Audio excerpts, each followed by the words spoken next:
possess that to bring those type of things to your job. Very unfortunate, especially hearing the fathers cry out for his baby, or parents cry out for their baby and what happened. Kind of like cried. I shed a tear, I swear, when I saw the story and read it. Yeah, that is sad. That's tough. That's sad for real. I mean, you clear? I don't think they brought it in there. I think they was actually moving weight out of there. Yeah, that's what I was about to ask. Were they moving it, or was it for usage? Oh no, I think they were definitely selling. Yeah, they had 2 kilos, so they got caught with 2 kilos in the at the time. So to cover up. And they had presses. They had presses that actually pressed the kilo in there. yeah, so they were working. So that shit was like some power shit. Yeah, that's what I said. It's like an episode of Power. That's crazy. Yeah, that's even worse. That's crazy. So it was an operation inside of the daycare. Yeah, and they goofy ass, they could have, had a smash apartment somewhere or something else, but like they got it right there where the damn brick was laying on the mat where the kids is taking a nap. That's, what is wrong with people? Then I saw the young lady, I saw her being arrested. I wouldn't even know where to begin or what to do. Right, well, hopefully they get a long jail sentence, though, because I'm not with harming kids and you allowing kids, so hopefully they get a long jail sentence. Like, I ain't for that. Like, we ain't never did no shit around no kids. It's crazy. You should definitely get the chair, for sure. You should be executed. I ain't said all that. Yeah, I feel like that because at the end of the day, so I'm a mom, right? I have one child. I can't imagine going to pick my daughter up from school and she's not there. I guess they say crash out. I only have one child. You could stand me in 5 o'clock traffic. I feel like I get revenge on whatever family. I have nothing to live for. I swear, I have nothing to live for. I would definitely try to harm everybody in the family. That's so messed up. What would be more fitting? Jail time is not fitting. That child didn't even have a chance. You deserve to die. You deserve to die. I just feel like that. Yeah, I see your point. That's right. I see your point. I don't have kids, so I just, life in prison would be fine with me, but, everybody's perspective is different, for sure. Quentin. April, what's going on? I'm just happy to see you. Yeah, well, they fixed whatever, because I can get in the rooms again. I was locked out all yesterday and the day before. I updated my phone, so it's all good now. Yeah, they were charged with murder for that. They was charged with murder for that kid that died, and it just became a federal case as well. Is it murder one? Because murder one holds capital punishment. Was it multiple people that charged, or was it one? So far as the daycare owner and the guy that was renting the room, but they said they also looking for the daycare owner's husband. That's crazy. I'm gonna keep it a band. Normally in a community, if you're around that community, you know what's going on, kinda. It's not like a surprise. You kind of know those people, say the owner, their background to a degree. All right. But you can't tell at the same time because they gang affiliate. Where does that leave you if you gave them up? Oh, not even giving them up, but knowing that you have to, and some people don't have a choice. That's the only place they can bring their kid. But knowing potentially what could be going on. I'm not saying this person knew or not, but most times, when that's going on, you have an idea. Yeah, no, I agree with you for sure. I thought you were saying maybe somebody should have told them. I'm like, yeah, but, you could tell, but you okay, say that was me in that predicament, and I had no choice but to leave my child because I got this bum ass job and I got to go to at least maintain, but I know they're out here serving whatever on the side. I could be the guy to be like, yeah, nah, man, they still dope out of here, man, get them out, But then it's if they gang connected or whatever, it's and you ain't got nothing, can't go nowhere. Everybody knows where you stay at. Where you going? Man, people don't know nothing about no red zones or living in gang-infested neighborhoods or stuff like that. That shit get deep quick. The TV shit, they just lock the bad guy up and shit goes good. You know, the sun come out the next day. So That's right.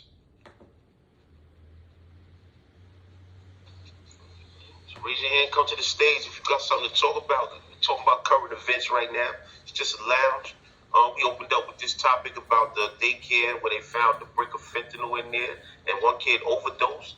If you wanted something to say about this topic, raise your hand and come to the stage. If not, we can talk about something else. All topics is on the table. Peace. all right. Oh, well, real quick, did y'all see the thing about I think it was the Navy. I don't know. They lost the fucking jet. The dude jumped out the jet, and then the jet started flying on his own. Did y'all see that? Just asking for help, saying the jet is autopilot and it's just flying around South Carolina, all around the place. I don't even know if they got it yet. This was like 2 days ago. Yeah, this was a exclusive joint. Yeah, Oh, did it crash? Like, what happened? Did it land itself? Crash into a field. Oh, whew. That's some lucky shit, boy. Because, I was just thinking, like, you just be outside your house and your fucking jet just fall from out of the sky. That shit's crazy as hell. Okay. Damn, okay. Good evening. Hello, Pam. How you doing? Hi. So I live in Connecticut now, but I moved to Connecticut from New York. I live in Westchester. But my son, I had him in daycare, and at one point I was actually going to open up a daycare center, and it was just too much, and I was like, I stopped doing that. But one of my best friends did open a daycare, and they would normally have like inspectors come. It would be pop-up visits, and I also had my child in daycare, and after I noticed something, so one day I was around the neighborhood, and I noticed that one of the ladies that actually took care of my son, she was literally going to the store, and she was dead drunk. I was like, oh no. After I seen that, I made other plans, I made other arrangements. I had my mom watch him, and eventually we moved to Connecticut. But it is crazy, and it is so sad. And now with this happening, I have a few family members that have that own daycares, and I just see that with this, it's going to be super hard. I know the application, you have to put everybody that's been in the house, people that have, criminal background and whatnot. So they are pretty strict normally with with you, you got to get fingerprinted. Everybody has to get fingerprinted. But I see, this is so unfortunate. But moving forward, I think it's going to be super hard for people to even get into the daycare business. At least in New York. But that would make it harder for people that's struggling to get in, though. If I got a child and, there's only 30 people in my, and now it gets cut down to 15, like, damn, But, my bad.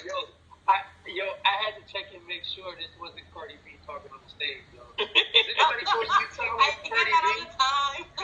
Yo, I was like, get the fuck out of here. We got Cardi in the room. And then I had to go check out her profile, find out she's a wedding planner. Yo, fam, I'm going to connect with you in the back chat because I do weddings. So I'm going to try and reach out to you. Oh, awesome. Yes, please do. But yes, I get my accent is so ratchet. I apologize. And, we all ratchet. But let me ask you, though, when you said it was hard to get one started, like, what was the process? Like, was it, like, a lot of, it was the money, or was it, like, the paperwork? Like, what was the process hard? It was a paperwork. You had to have like a space that had few exits. They come. You have to do like a whole outline and the whole layout of the space. And then the reason why I didn't do it is because I was gonna do it with my mom, and then she kind of flipped on me, and I was like, well, I need help. I can't take care of these kids by myself, and so that's why I did it. But it you do the application, they come, they visit, they approve you. You have to get fingerprinted. You have to notify everybody that lives in the house, and they have a criminal background. You have to explain what happened, because if there's certain things with dealing with children, I don't think they would even approve it. But yeah, I didn't go through, but I know my friend did, and I think until this day she still has it.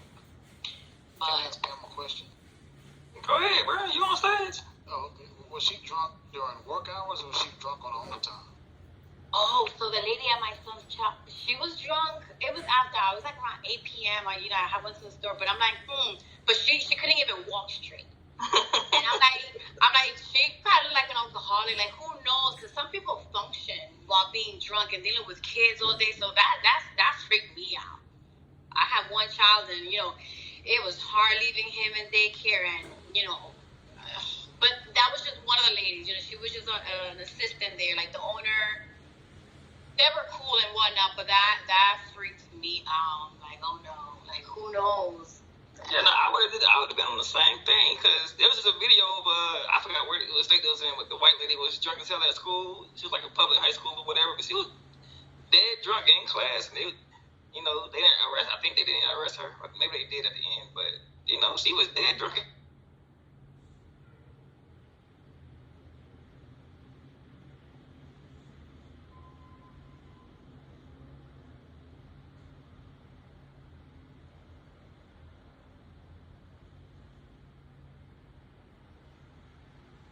Right. And just like the teacher, I heard TC and you, Quentin, talk about high school and middle school. Think how bad those kids are in those particular schools.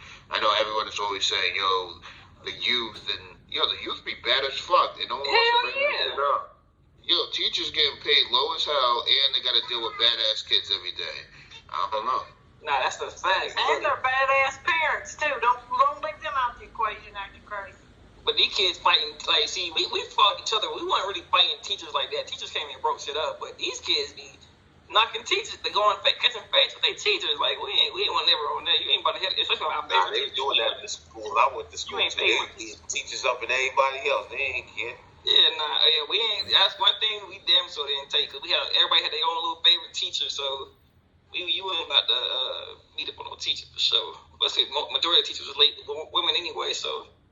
But but I see it on TV. I mean, not TV, but like on social media all the time. Kids fighting their teachers. I seen one lady teacher got her leg broke by a student. Like crazy as hell. So yeah, I agree. I mean, I understand drinking, like, but you can't be sloppy drunk. Cause if I think you're an alcoholic, that's just bad. That's just bad business, Especially in the field you work in. If you work somewhere else, I wouldn't care if you was a bartender or something. I could care less, but.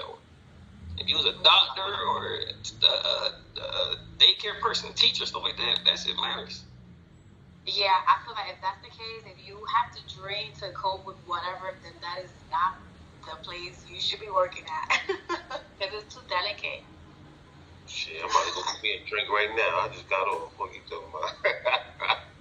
No, that's fine.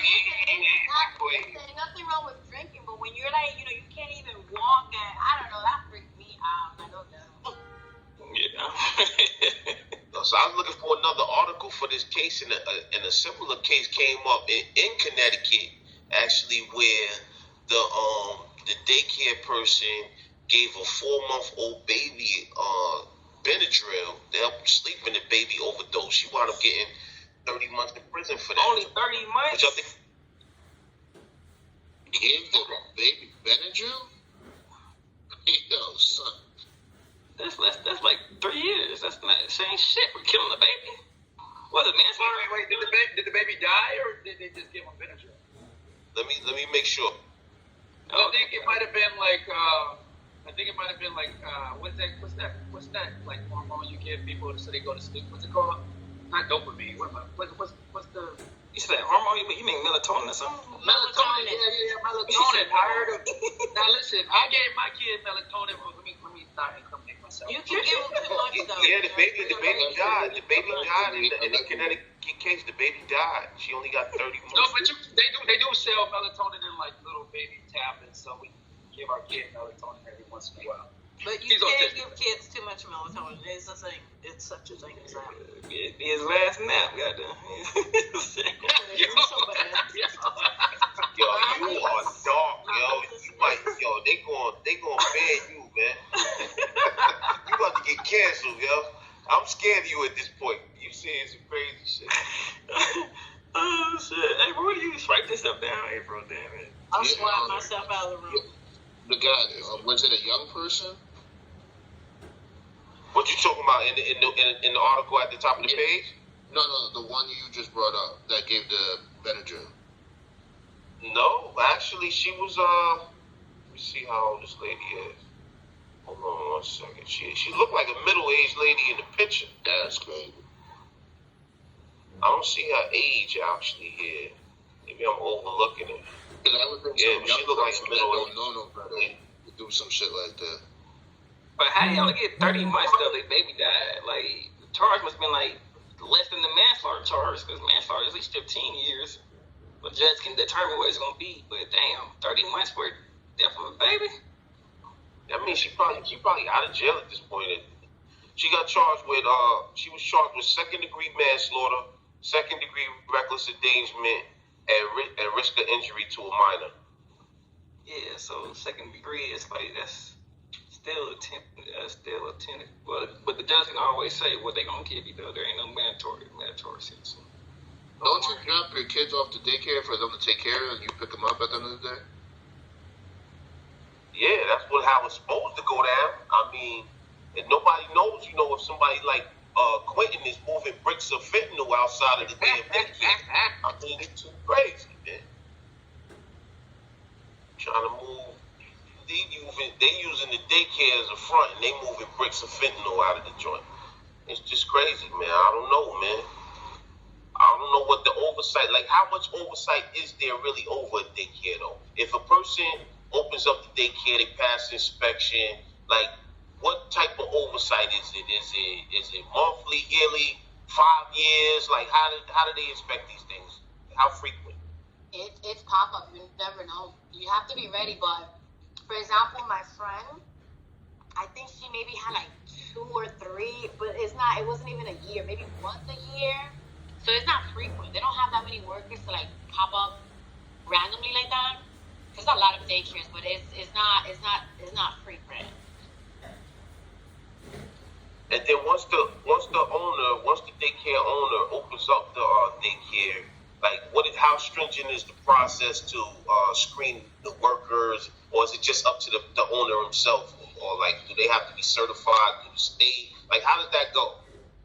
Nope, you find your help, so normally the daycare provider has to be there. So in my friend's case, she wasn't there. She would hire people. She had cameras in her house. She had like another job as well. So she would go to work, and the whatever assistance she would have, she would leave them there. So it's whoever you find. They don't do no background check, and the state doesn't require anything. So it's like you find your own help. That's crazy, man. I got me rethinking this whole daycare situation, man. You bring your kids somewhere that's safe and all of this, and next thing you know, they got all kind of crazy people up in there. Yeah, you don't know their mental status. You don't know you really don't know. You don't know. So what you guys think about that? I mean, like, I think it should be way more stringent when it comes to these daycares now. I think this is going to bring a lot of media attention to this issue though, because they really got it in the news, and they had the mayor on the news earlier today talking about this. But I think he's more concerned with the drug issue and the actual distribution of fentanyl, which is an extremely dangerous drug. But I think it should be more attention paid to this whole daycare aspect of it.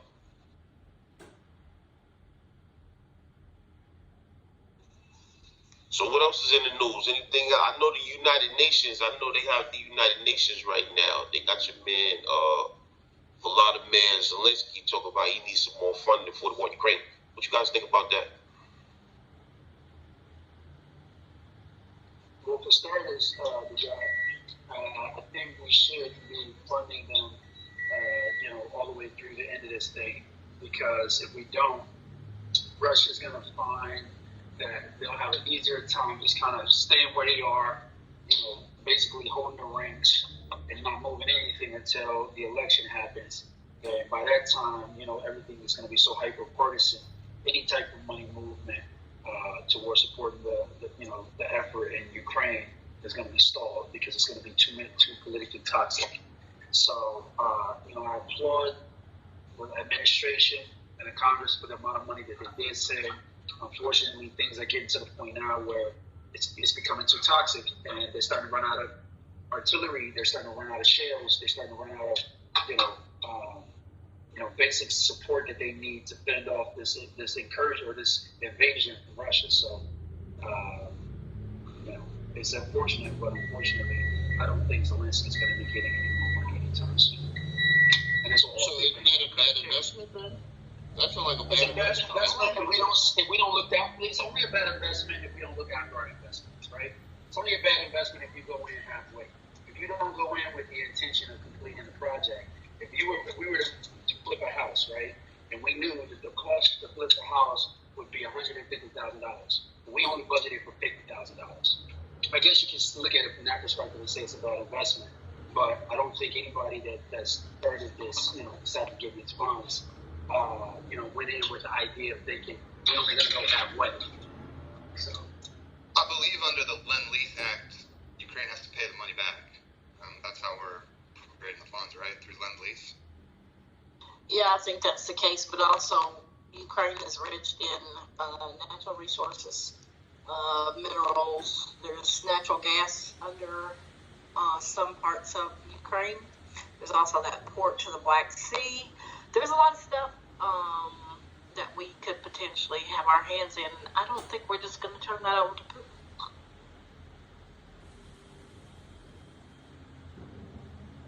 They should have been building their own artillery.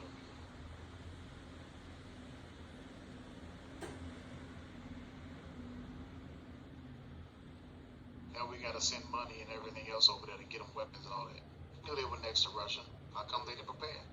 Well, we kind of have the monopoly on the military-industrial complex here in America. And they kind of can't just build up like that on the border of Russia after the agreements that were made between the United States, Great Britain, and Russia regarding Ukraine, who had to give up nuclear weapons, Carlos. So I don't think them having any kind of weapons or any kind of military that's substantial would fly with Putin. So there's that. We tried not to, or they tried not to.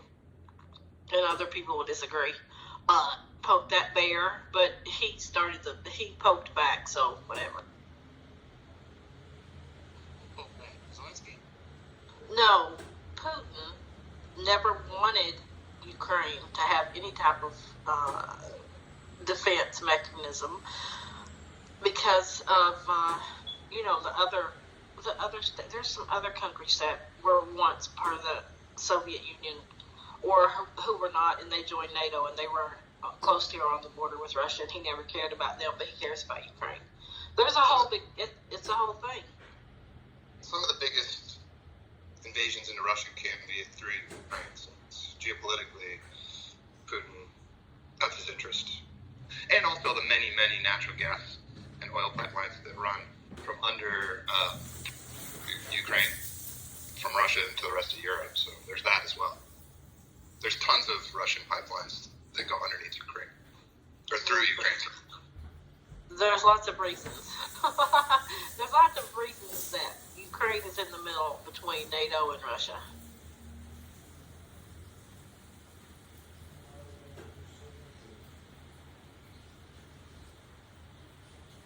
So are they only asking the United States for funding, or are they asking multiple countries for funding? NATO countries are funding. We're just funding the most because we're the biggest in NATO. We have the largest military. And the money coming to support Ukraine is from our military budget, which you guys happen to know that's $800 billion, right, in our military budget. So do the math. Per year. Yeah, but we got some things that don't really take care of much. But here's the thing, Carlos. When does the United States government ever take in money from the military budget to do anything at home? When do you think that's going to happen? I'm not trying to be a smart ass. I'm just saying when do they do this? They need to put them at the border.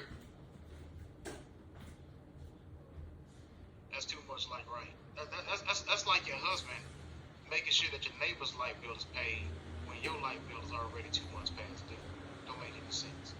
And there's also a philosophy that when you're far-flung with battles and military incursions all over the world, that eventually violence and division comes back home. So sooner or later, something will come to pass, and they'll have to do something about back here.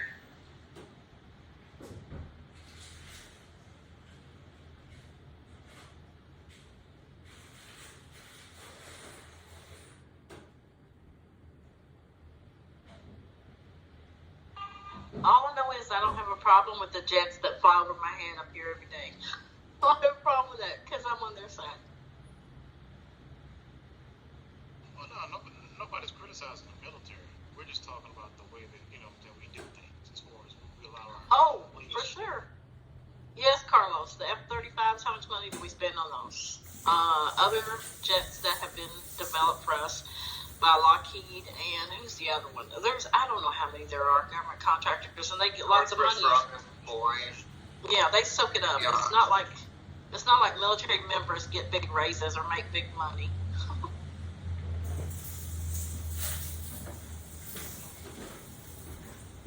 So the defense contractors, I don't think, would be happy if that money was spent for the homeless or the hungry, or I don't know. They might like it if it was spent at the border. If maybe there was some weapons of mass destruction they could make sit on the border.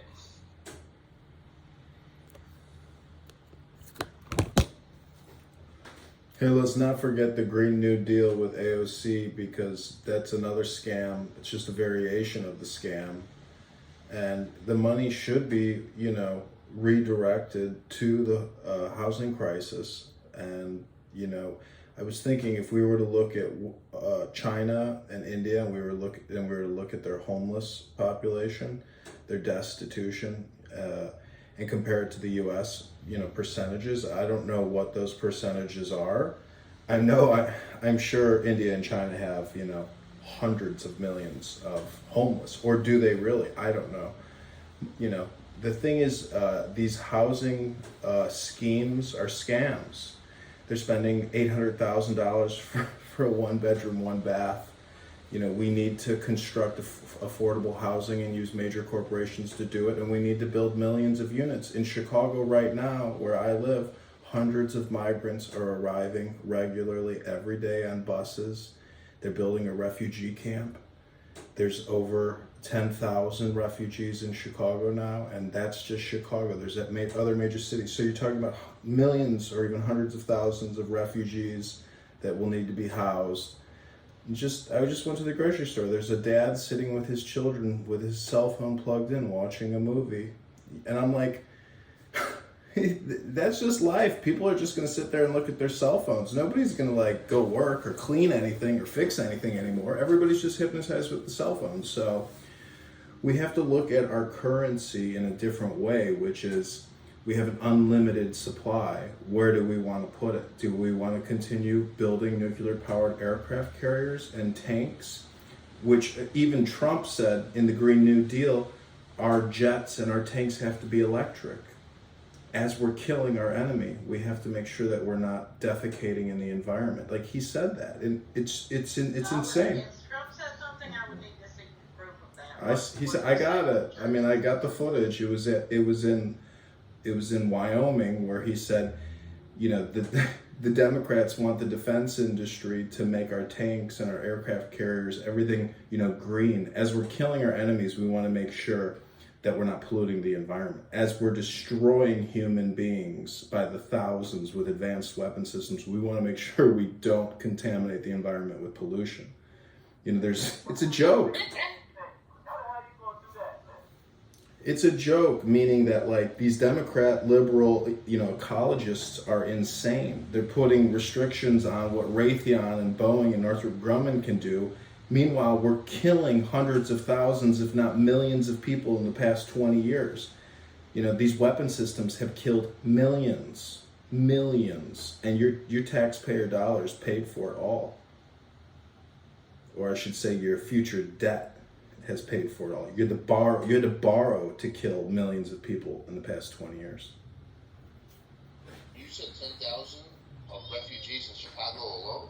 Just Chicago alone has now hit over 10,000 refugees, and hundreds are arriving daily. From where? From the border. I don't think AOC's Green New Deal even made it to the Senate. Well, it doesn't matter. It's a scam. It's a fraud. It does matter. If it never got passed, it does matter. It's not in law. It's not in effect. No, I know, but I'm saying it doesn't matter in the sense that we can disregard it because we detect it as being a fraud and a scam from the get-go.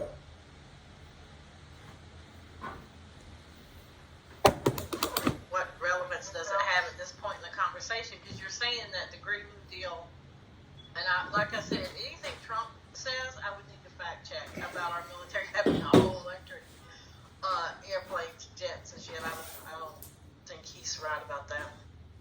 You should also be fact checking Biden because he's been gaslighting us about inflation for the past, I don't know, year. Did I say we shouldn't do that? I was addressing what Chicago said. Yeah, I can play for you the video. I mean, it's his Wyoming or South Dakota speech this recently. Trump said it, Chicago. I believe that Trump said it. You don't have to give me no video. I can believe he said it. But when he says something, I fact check him because he lies so much.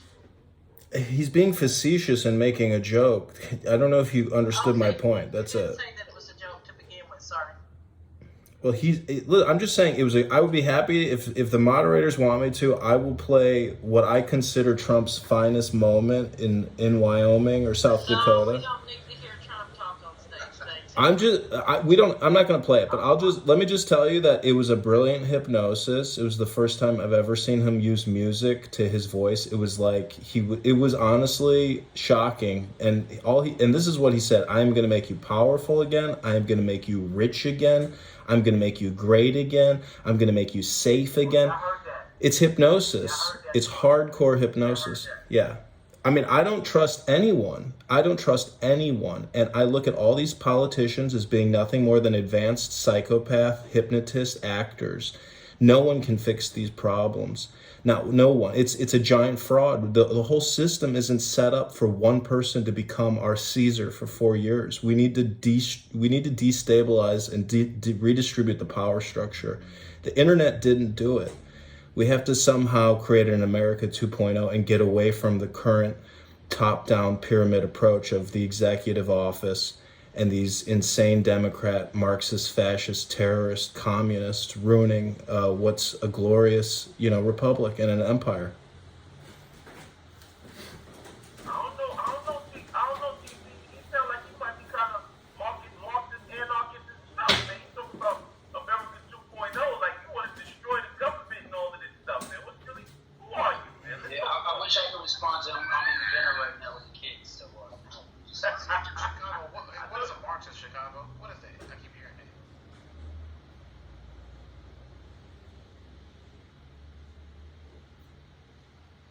Chicago, you don't want to answer what a Marxist is?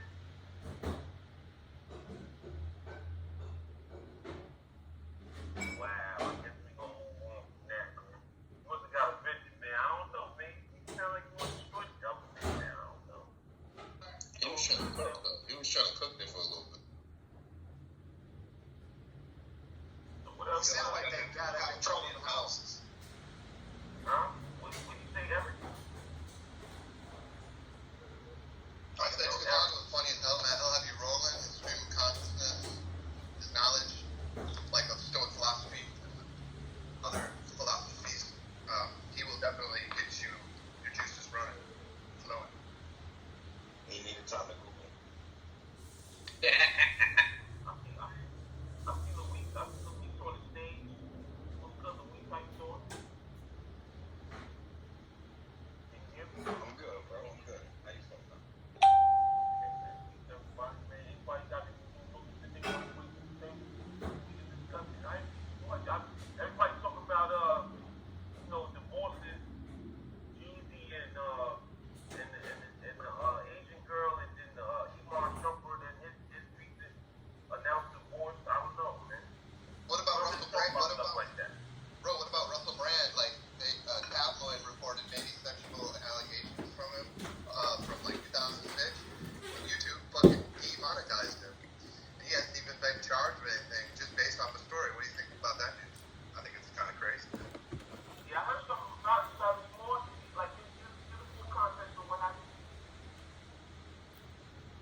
We need the Pfizer account taken down, the Moderna account taken down at YouTube. They can't take down independent free speech. We need constitutional restrictions put in place, overlaying Google, Facebook, Microsoft. We can't let them censor us because their advertisers don't want us speaking against their products, aka their death vaccines. Well, I think it's a case right now that's in the Court of Appeal where they said that they couldn't do that. I think it's going to go to the Supreme Court, and then ultimately it's going to be decided that way. Wait, so are we advocating for government censorship? Is that what we're doing? No, they're saying that, pretty much. that they can't do it. They're saying that it was illegal for them to do it when they did it during COVID. So all of those people who was going to Facebook jail and all of these different things, getting their accounts shut down and getting kicked off the apps and all of that, they're saying that was illegal. I was in Facebook jail for like a month because I posted something that showed a little, like a Tylenol bottle, but it said it was about the Clorox pill. It was Clorox when Trump said the thing he said, and everybody took it as bleaches. It had Clorox pills, and I was in Facebook jail retroactive for a month. I didn't cry. Locked your ass up. Listen, Russell Brand just interviewed Kennedy. He brings a lot of truth. He's woken up everybody to the fact that there's a massive conspiracy from the east to the west with the World Economic Forum, the World Health Organization, the World Bank, Jeff Bezos, Jeffrey Epstein, Bill Gates. The guy exposes a lot of shit, and to think that he's even like, they deplatformed Alex Jones for the same shit.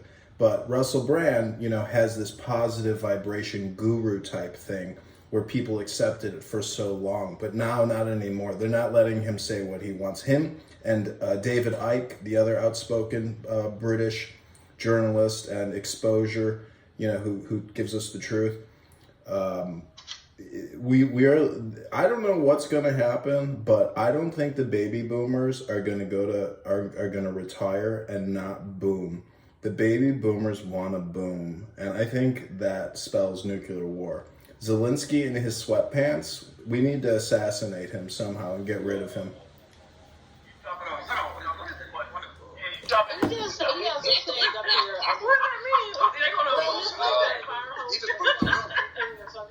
Boom! He just boomed the room. Hey, speaking of assassination attempts, guys, Sweatpants? Somebody let the tinfoil hat people in. Man, Bro, I was about to ask y'all, before I left, did y'all turn to a conspiracy hole? Like, It's not tinfoil hat. That's Zelensky. Something is up with that little fucking rodent. I mean, he is gonna boom. He is gonna do what he's gonna boom this shit. No one cares if there's a nuclear war. Hold on. Let's get back to reality. This is reality. This is debate the news, right?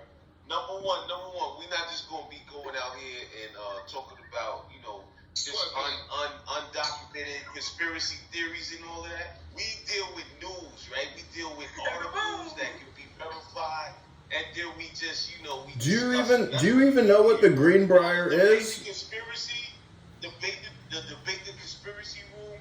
They had that for a little while. To God, Greenbrier Country Club is an underground nuclear civilization. They're preparing to open the vault. The Congress people, the senators, the elites. Bro, I've heard people. I gotta tell you though, God, I had heard people in this forum, just write people off based on kind of like a mainstream consensus sort of psychology. And let's talk about some more news from yesterday. Did you hear that they thwarted an assassination attempt against Robert Kennedy Jr. only 2 miles from where his father was assassinated some years back? Did you know about that news? There was a guy who was armed standing across from Biden's house, too. No, let's not talk about Biden. Let's talk We want Kennedy, and we don't have to wait. Hold on, Chicago. My God, do either of you know how to go on mute and let one person talk? No, but I'm saying, where's the article at? Where's the article at with this Robert Kennedy? I mean, it was all okay, I'll go grab a link, but can I tell you more about the article? Grab an article and make sure it's not from some harebrained site way out there. Get a whole bunch of viruses and all that. Nah, but I'm really curious about the boomers when they boom this.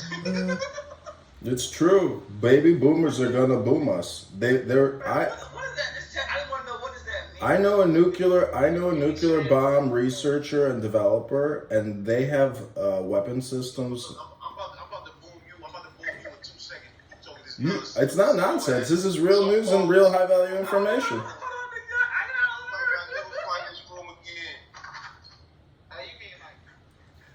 I'm not wearing a tinfoil hat. I'm drinking a glass of Coppola red wine, and smoking some weed. I mean, I'm legit. Good weed. Rumors want to boom. Man, that was the first outlet. I had to learn what that was, yo.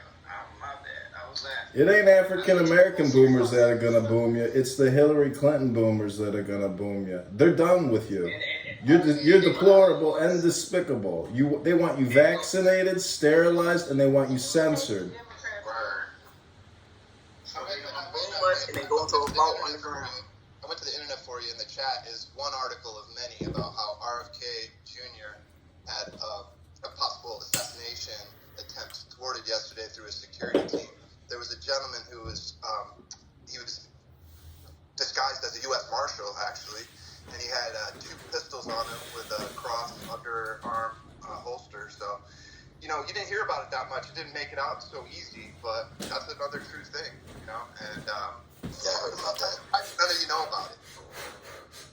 I don't know about it. I mean, being that it's debate the news, I figured somebody. I saw it yesterday. I just didn't care. That's the thing. Okay, but you want to know what?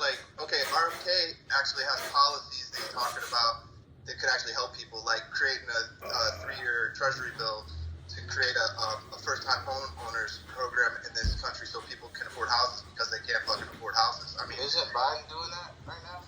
not Is Biden doing that? Are you kidding me? Biden is in the pocket of BlackRock, State Street, Vanguard. He ain't helping out nobody but himself and his son Hunter. Mike, people are going to the goo.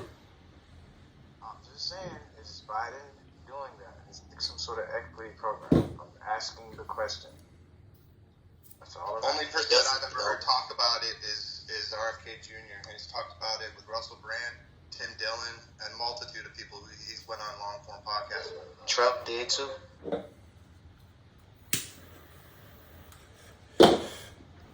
We got another one up here.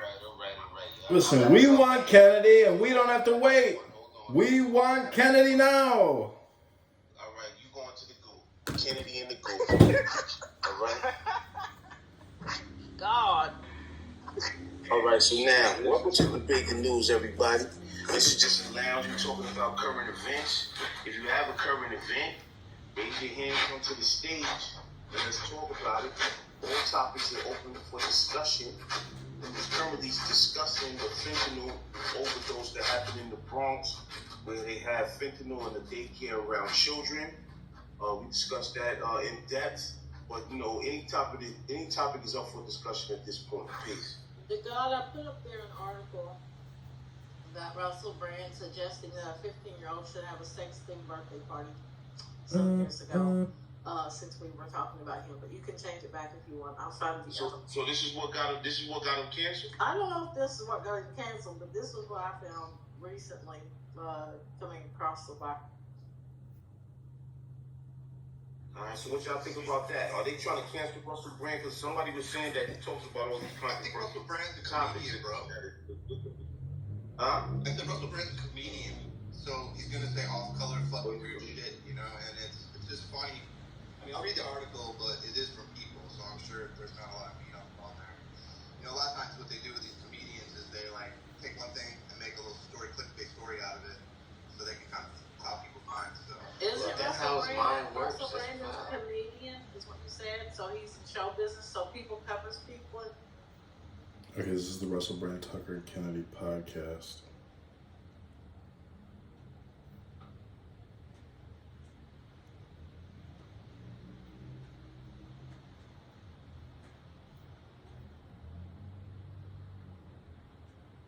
Welcome, Laura Taylor. I'm going to play the Tucker Carlson and the Russell Brand Kennedy interview. Welcome, Love Child. Welcome, Joe B. Oh, everybody just wants to hear it. Don't you want to hear the truth? Okay, everybody, I'm going to play the Kennedy interview with Russell Brand. This is what I think got Russell Brand kicked off of YouTube, deplatformed, and made into a sex monster. Welcome, Laura.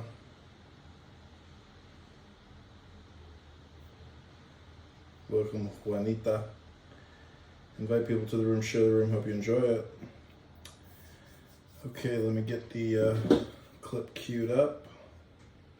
Health, joy, and happiness to everyone here in the room. Welcome, Cindy.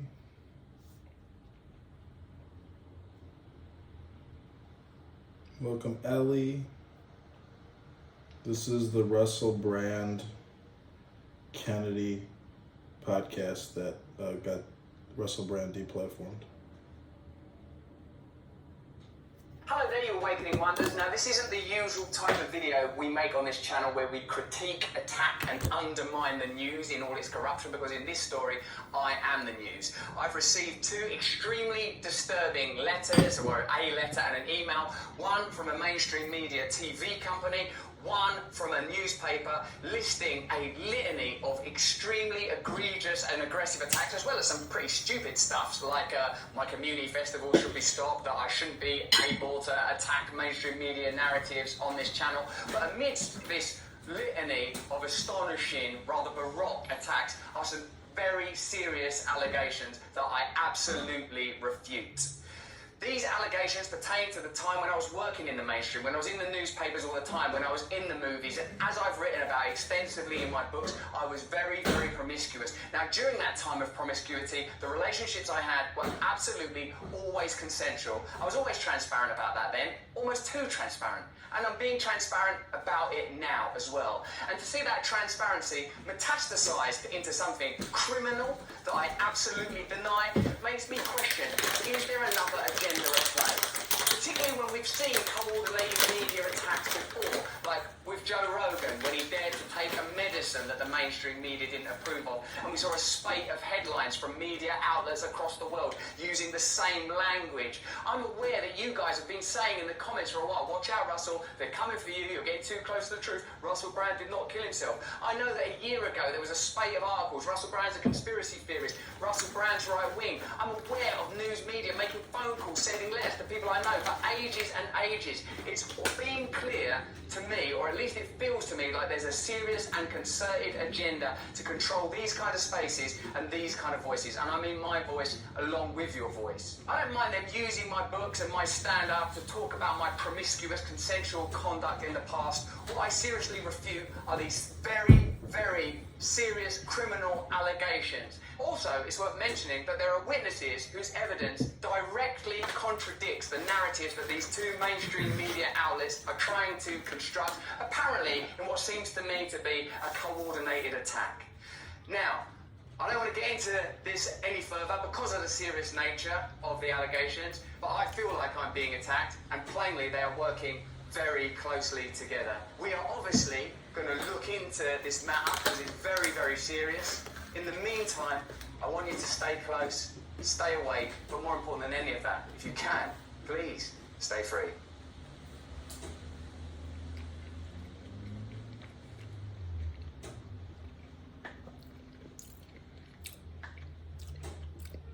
Okay, I'm gonna find the Kennedy.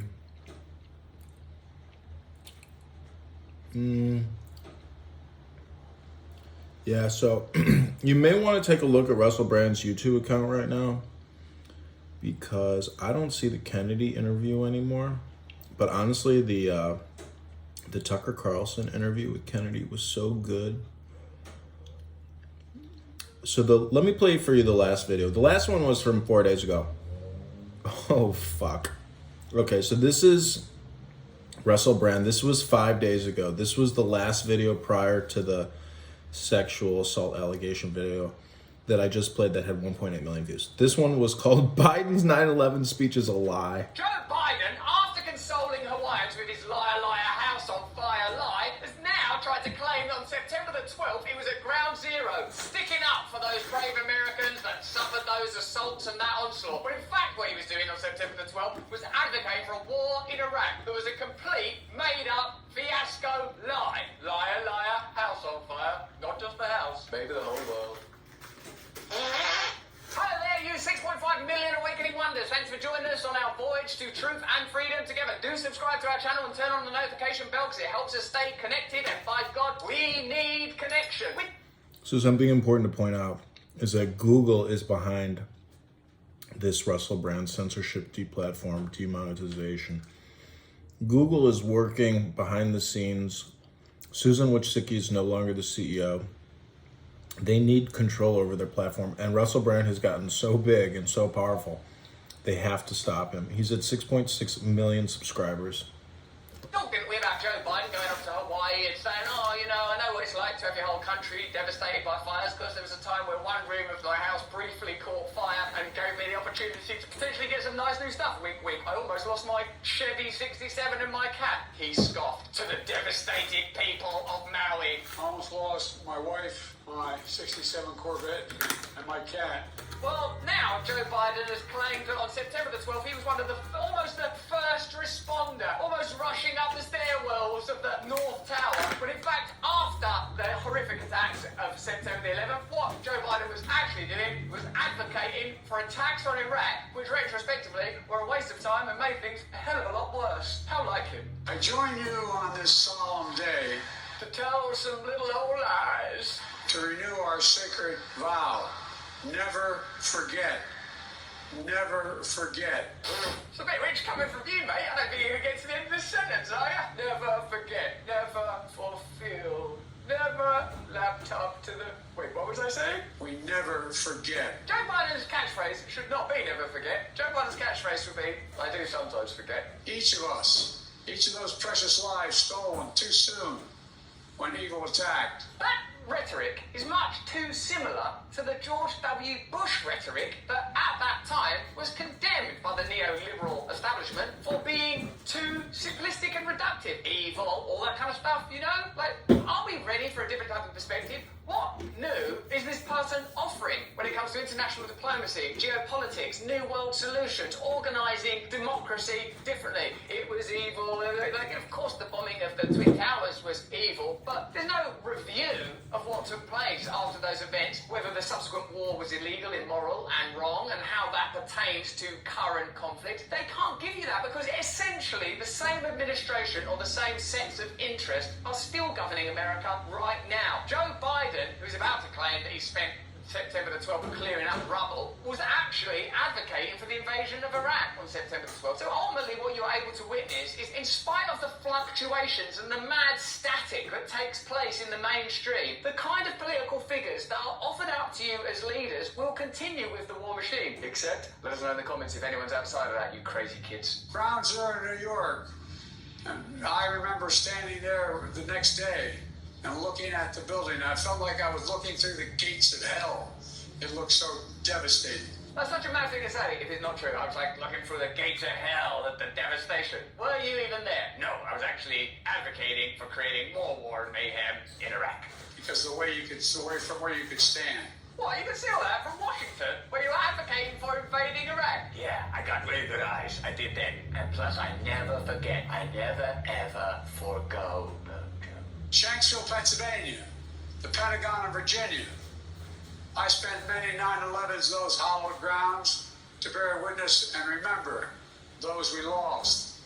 Every day, but especially the last few days, their memory has been with me. In a speech in Anchorage, Alaska on Monday to commemorate the 22nd anniversary of the 9/11 attacks, President Joe Biden told service members, first responders and their families that he visited Ground Zero the day after September 11 attacks that killed nearly 3,000 Americans. Ground Zero in New York, he remarked, I remember standing there the next day and looking at the building. I felt like I was looking through the gates of hell. It looked so devastating from where you could stand. I suppose what their defense was, oh, he was there a few days later or a week later or whatever it is. But in a sense, what you have is just a series of events where Joe Biden has offered up anecdotes about how he was approximate to suffering and disaster, where in one case there was a small fire, and in the next case it's a big liar because he was actually exacerbating that situation by advocating for further war. Despite what he said, Joe Biden, who was then chairman of the Senate Foreign Relations Committee, did not visit Ground Zero on September 12, 2001. He was in Washington that day, participating in the Senate session to consider a joint resolution condemning the attacks, which passed unanimously. Bit of a waste of time. Should we condemn these attacks? Yes, they were bad. They were bad. Another great day's work in the Senate. Okay, so where was Joe Biden on September the 12th? Mr. President, this is a time to mourn, but not to despair. Time for resolve, but not remorse. A time for sober investigation and no recrimination. Instead, Biden appeared on WNET's Charlie Rose via satellite from Washington for a segment discussing the international and congressional response to the attacks, a fact identified yesterday by National Review's Noah Rothman. In reality, Biden did not visit the site until 9 days later on September the 20th as part of a delegation of fellow senators. This is not the first time that Biden has been caught embellishing details of his own life experience, and similar incidents relating to a 2004 house fire and a supposed arrest while trying to meet Nelson Mandela in South Africa have drawn criticism in recent years. Yeah, I've gone over there to meet Nelson Mandela. Got myself arrested. Still met Nelson, though. I remember looking at him thinking, it's like the gates of hell. No, wait, that's the other one. He did it 3 times in a single speech last month, falsely claiming to have witnessed a bridge collapse in Pittsburgh in 2022. He actually visited the site more than 6 hours after the collapse, falsely claiming his grandfather had died just days prior to his own birth at the same hospital. His paternal grandfather died more than a year prior in another state. Died just the day before, same hospital. It's a circle of life. It was a year before in another hospital. Still a circle of life, just a bigger circle. Never ever forget. And again, repeating a long debunked false story about a supposed conversation with an Amtrak conductor who was deceased at the time the story would have had to take place. You know, I was talking to an Amtrak striker, quiet guy, quiet and decaying, slowly on a mortary slab. I liked him. Never forget. In 2021 and 2022, he falsely claimed to have been arrested during a civil rights protest. He had previously said merely that an officer had taken him home for a protest. Falsely claimed he used to drive an 18-wheeler, the way I said he once had a job driving a different vehicle, a school bus. Falsely claimed to have visited the Pittsburgh synagogue where worshippers were killed in a 2018 mass shooting. He had spoken to his rabbi by phone but had not gone. Falsely claimed to have visited Iraq and Afghanistan as president. He made repeated visits as a senator and vice president, but not as president. In a sense, either Joe Biden's a bit of a fibber, or he sort of can't really remember anything. And I think both of those challenges, in a sense, are a problem when you consider that he could be president for another 6 years. We make this content in collaboration with our fantastic sponsors. Here's one now. Please stay to the end. I'm going to try and make it amusing for you. Never mind these hypocritical, corrupt propagandist wars. They're getting on my nerves and they're bringing me down. You know, cheer me up. Stickers. Delicious stickers. Unique, wonderful, glorious stickers made by Sticker Mule, our sponsor today. We've teamed up with them to create this limited edition sticker pack. There are 6 rather stunning designs. Oh, look at that one. I recognise this little guy. And look at that one. That's presumably the Sticker Mule himself. It's an honour to meet you, sir. They're all made with Sticker Mule's magic touch. Sticker Mule has 10,000 of these packs. That's right, 10,000 ready to deliver to your address absolutely free. Just go stickermule.com/Russell and fill out the form. That's all you got to do. Now let's go back to this horrific, terrible, unnecessary, dreadful, bloody war that can't be won because Russia are a serious country that will not stop. Maybe we could offer them some stickers. Maybe that'll cheer them up. Putin, would you like this? Crow, would that put a smile on your face? Joe Biden, do you know who this is? I don't know. Hunter? Sticker Mule. Get yourself some stickers, they're free. Just go to stickermule.com/Russell and fill out the form. Now let's get back to this dreadful, unnecessary, unwinnable war. End surveillance, promote free speech, and heal the cultural divides that are destroying our world? No, neither would I. Let's stick with the guys we've got. Some migraine attacks catch you off guard, but for me, a stressful day can trigger migraine attacks too. Welcome to the Huberman Lab Guest Series, where I and an expert guest discuss science and science-based tools for everyday life.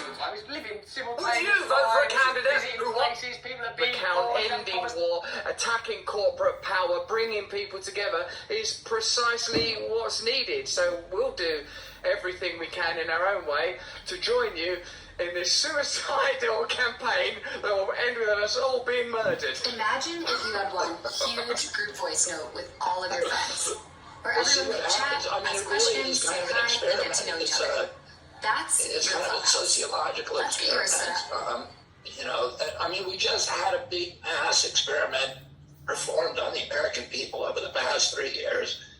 And for me, this is a new kind of experiment. If you try to, do this with kind of love and reason and truth, whether that can have a unifying effect the same way that fear and intimidation and marginalization and polarization and gaslighting that orchestrated propaganda campaign that we saw over the last 3 years during COVID, whether there's some counterbalancing force in the universe that can be summoned and, and deployed to actually bring people together. And are you listening to this?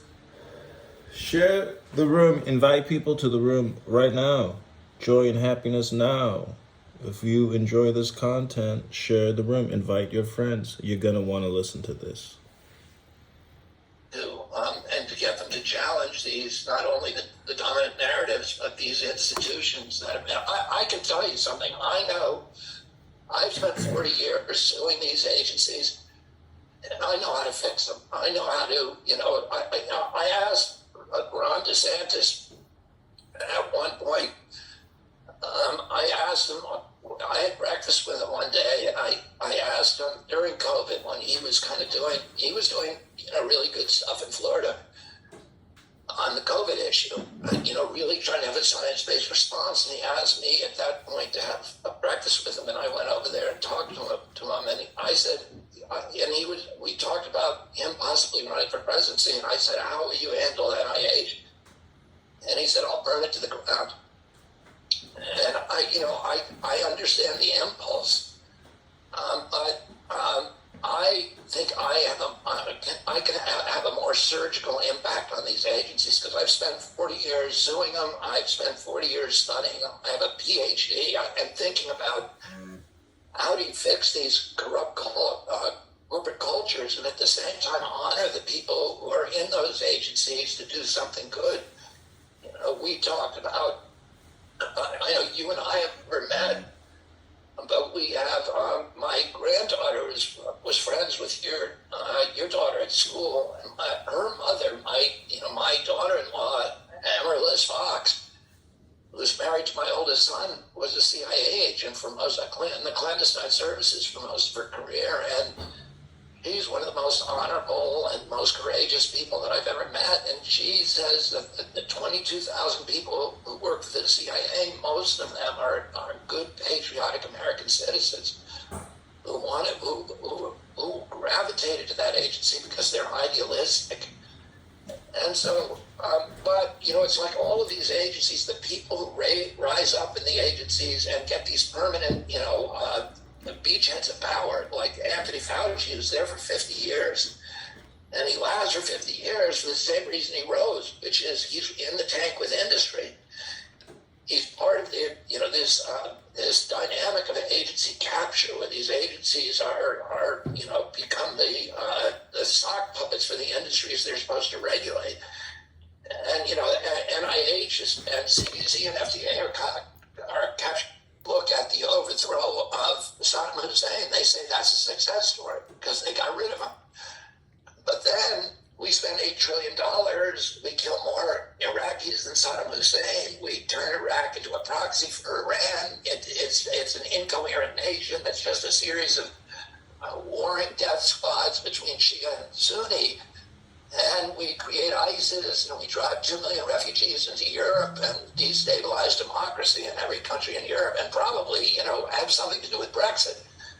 And so if you look at all the blowback and then say, was it a good idea to overthrow Saddam Hussein? The answer would be no, it wasn't. The same is true with the CIA's overthrow of Jacob Arbenz in Guatemala. Listen to this. So I can't actually find the Kennedy Tucker Carlson interview on YouTube. Their algorithm does not let you watch it. It's not exclusive on Twitter, but YouTube does not want you to see it. Put TikTok in your range. Answer this final question correctly to win it all. Here we go. These official Lenovo. I knew this morning. Okay, so listen to this. This is anti-Kennedy propaganda by CNN, released 1 month ago. The title of the propaganda video is his candidacy is an embarrassment. JFK's grandson blasts RFK Jr. Listen to this Operation Mockingbird production. John F. Kennedy's grandson, not mincing words when it comes to his cousin RFK Jr.'s 2024 run. He's trading in on Camelot, celebrity, conspiracy theories, and conflict for personal gain and fame. I've listened to him. I know him. I have no idea why anyone thinks he should be president. What I do know is his candidacy is an embarrassment. Jack Schlossberg took to Instagram to blast Robert F. Kennedy's constant stream of misinformation, and he endorsed Joe Biden in the process. Congressional Democrats grilling Robert F. Kennedy Jr. on Capitol Hill yesterday. Keep in mind, long-shot Democratic candidate for president. He testified at a hearing on censorship. It was questioned about his past comments implying Jews had more freedom during the Holocaust than unvaccinated Americans did during the pandemic. CNN's Eva McKen is in Washington, and Eva, it was a contentious hearing, to say the least. What'd you see? Yes, indeed, Phil. Fireworks, indeed. Listen, Democrats tried to shut this down altogether. They wrote a letter to Republican leadership in the wake of Kennedy's controversial comments, asking them to rescind his invitation. They tried to bring the hearing into executive session so it wouldn't play out in this public way, all to no avail. Let's look at how it all went down. Democratic presidential candidate and spreader of vaccine misinformation, Robert Kennedy Jr., invited to testify on Capitol Hill. Excuse my words. It's the witness's time. Do not censor the witness. I'm not censoring the witness. I'm not censoring the witness. He's still talking. In a testy hearing on censorship, with Kennedy telling the committee his views are protected speech. The First Amendment was not written for easy speech. It was written for the speech that nobody likes you for. I was censored not just by the Democratic administration. I was censored by the Trump administration. Democrats accused Republican leadership of giving Kennedy's dangerous rhetoric a platform in Congress. That's not just supporting free speech. They have co-signed on idiotic, bigoted messaging. It's a conscious choice. Regarding Kennedy's blatant lies, where he said, COVID-19 is targeted to attack Caucasians and black people. The people who are close to me are Ashkenazi Jews and Chinese. Now Kennedy brazenly claims, I'm under oath. In my entire life, I have never uttered a phrase that was either racist or anti-Semitic. I have spent my life fighting my professional career, fighting for Israel. But the CEO of the American Jewish Committee called his prior remarks deeply offensive and incredibly dangerous. Kennedy repeatedly claimed he didn't say things that are in fact on camera. I've never been anti-vaccine, but everybody in this room probably believes that I have been, because that's the prevailing narrative. I have never told the public avoid vaccination. But Kennedy has attacked safe vaccines, including the COVID-19 vaccine, and promoted false claims like childhood vaccines can lead to autism, and that HIV was caused by vaccine research, even saying this on a 2021 podcast. I see somebody on a hiking trail carrying a little baby, and I said, I'm better not get unvaccinated. Tweet from Mr. Kennedy. Another key driver for the GOP-led hearing is to call out what they deem was social media censorship of a carrying a little baby, and I said, I'm better not get unvaccinated. Tweet from Mr. Kennedy. Another key driver for the GOP-led hearing is to call out what they deem was social media censorship of a damning Hunter Biden story.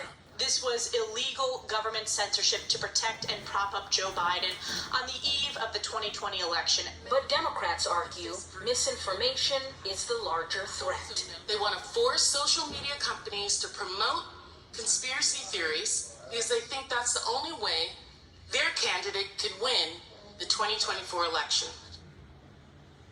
Now, despite some of Kennedy's outlandish claims, he still does enjoy some support. In the latest Quinnipiac poll, he's at 14% among Democrats and likely Democratic voters. Still, it's going to be quite difficult for him as he takes on President Biden in the Democratic primary, Phil. All right, Eva McKen, thank you. And let's bring in now CNN senior legal analyst Ellie Honig and national political reporter for the Associated Press, Michelle Price. Michelle, Republicans seem hell-bent on elevating RFK Jr. I think that seems the takeaway from this hearing. not just because of the censorship accusations, but just politically. That 14% that Eva was talking about, a lot of that is name recognition, a lot of that is nostalgia among Democrats for the Kennedy name. But this is someone who has this long history of outlandish, dangerous, uninformed statements, and he's being elevated by Republicans because he might hurt Biden. Yeah, and it's unclear what political benefit there is to giving him this platform. I mean, the entire purpose of this hearing purportedly was to examine censorship on these tech platforms. You know, his message is getting out there. The video of it was published by a newspaper. And at the end of the day, this hearing did not examine what these tech policies are, but it was an examination of RFK's comments, which Republicans and Democrats said that they disagreed with and found very objectionable. Do you feel like Democrats... The interesting thing about the hearing itself, we knew it was going to be a political food fight, right? That was kind of a given to some degree, and I think Democrats have been very clear that they didn't want RFK up there to begin with, but if he was going to be there, they were going to attack him. Do you hear how they frame the whole thing? It's like they deframe by framing. It's insane. And this is totally CIA Operation Mockingbird in action. This is a perfect example of an attack video by one of your favorite agencies known as the Central Intelligence Agency. Based on his past statements. But do you feel like this has a tangible impact on the Democratic primary to the extent it's a thing that... So let me ask you this. Everybody here on Clubhouse gets the concept of content. We can produce only so much content on this app and through social media. Nobody looks at it. How much content do you think Operation Mockingbird produces every day on average? How many employees submit expense reports for content created on behalf of your CIA? I don't know. How does it work? We want to know. Exists at this point. I mean, it's unclear. It's still early to see are those poll numbers going to change. He has a very famous last name, especially in New Hampshire. There's a lot of proximity to Boston. It's unclear how this is going to land as this continues. But this is a long shot campaign. He's going up against an incumbent president. And again, I mean, his comments, they speak for himself, and he has a long history of offensive comments here, that it's unclear how this could help Mr. Kennedy to have his own comments shown so publicly. How he's become this really? For censorship. I mean, here's a guy who's in national media all the time. He has millions and millions of views on various social media sites. He just testified in Congress. I think he's mischaracterizing what censorship is. The government has not shut him down. To the contrary, our Congress just gave him a platform. And I think, look, I believe very broadly in the First Amendment. And I think this solution is somewhat what we saw yesterday. We saw men and women in Congress pushing back and fact-checking him. And if I can, Eva's package just there, I think exposed some of the mistruths. That's, they say the remedy for bad speech is more speech. And I think that's how this is playing. More speech? No, you fucking dimwit. Did you hear that? The remedy for bad speech is more speech? No, bitch.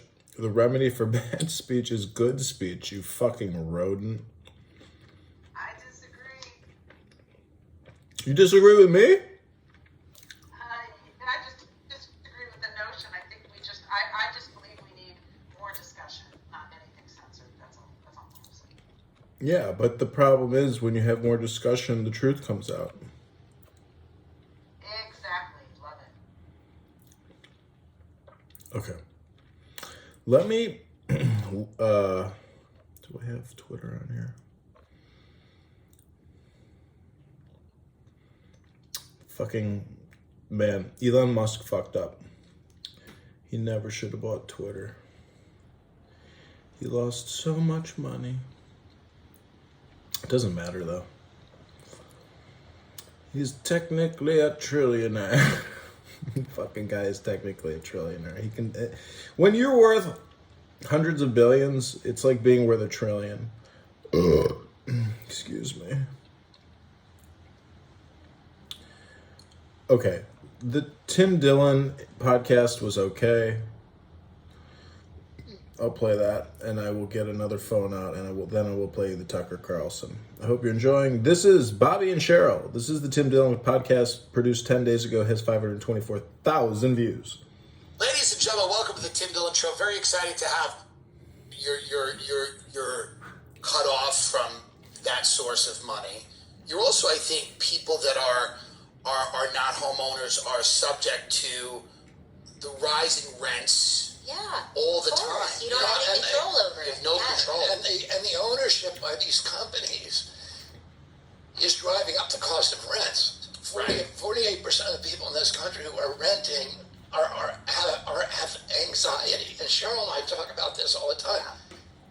You're living paycheck to paycheck in this country, you know, and 57% of Americans cannot put their hands on $1,000 if they have emergency. Right. If you're living paycheck to paycheck, you are not. Fewer than half of those people are making enough money to pay for basic human needs, for food, transportation, and housing. And Cheryl, you know, made this point to me about when she, you know, because she spent most of her life living paycheck to paycheck. He said the engine light would come on in her car, and it's like the apocalypse. Yeah. You know, you don't have the money to pay the mechanic. Right. You can't put your hands on that money, and you know that car is going to die. But you have to get to work. You can't get to work. What happens if you don't have a car and you can't get to work? Yeah. And everything then starts spiraling to you end up on the street. Well, it's like, you know, I remember being broke, being a comedian and just trying to make it. And like, it's tough to, you know, opening bank accounts. It's hard. Yeah. You know, it's climbing out of poverty and the type of poverty that, you know, we're not talking about people that are momentarily broke. We're talking about, in many cases, generational poverty. People aren't inheriting homes. They're not, you know, they feel locked out of the system. In many ways they are. Their credit rating is tough. Maybe they got busted for smoking weed, or there's some, you know, criminal record that's preventing them from getting the job they want. The Democratic Party had always styled itself as kind of the defender of working people and the defender of economic justice. What happened? I mean, now, I saw this data the other day, and I haven't traced it down to you know, verify it, but what I read the other day was that 70% of the wealth in this country is now controlled by Democrats,